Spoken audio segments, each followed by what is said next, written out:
Good morning, welcome to the Market View for Tuesday, the 22nd of July 2014. And starting off with the 30-minute chart for yesterday, we can see that the market was very quiet indeed, trading in another narrow range. From the high down to the low, we had just 43 pips yesterday, a very narrow trading range for the pound. We had a buy signal, potential one there, but fortunately wasn't filled. The market reversed and then traded down towards the 170.50 level there.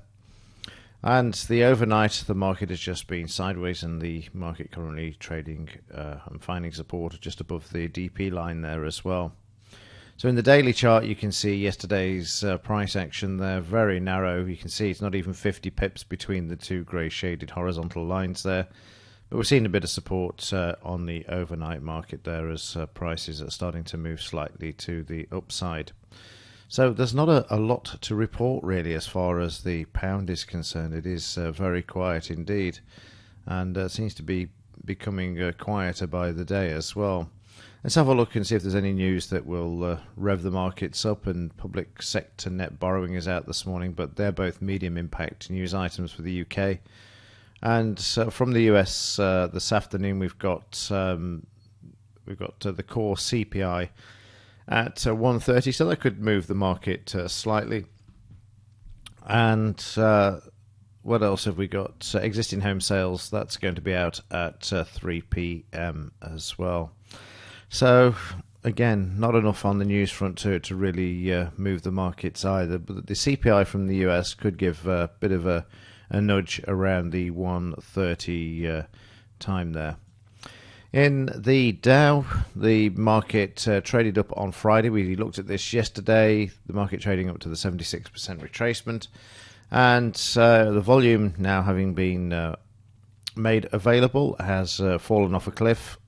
And we can see that the market's been driven back up in its normal fashion on hot air and no buying.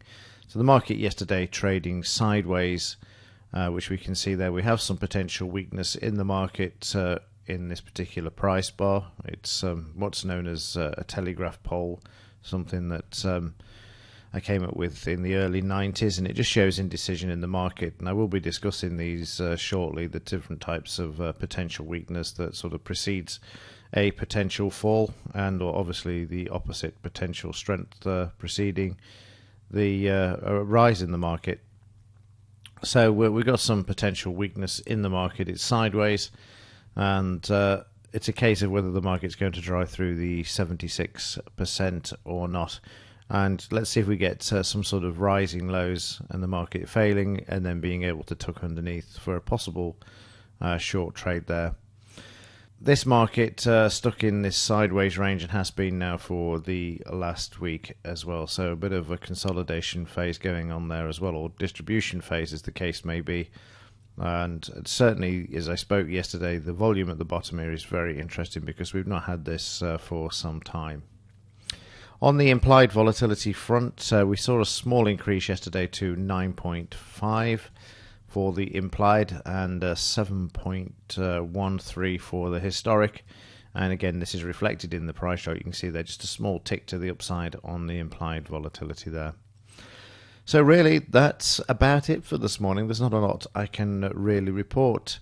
And the really consensus is that we need some sort of news to come from somewhere to give these markets a shake-up. The implied volatility is just,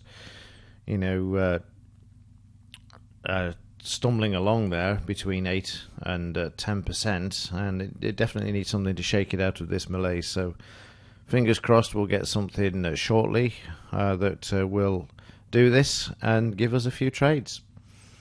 Right, so all things being equal, I will see you in tomorrow's market view. Have a great day. As ever, thank you for your support. It's very much appreciated. And as ever, thanks for watching.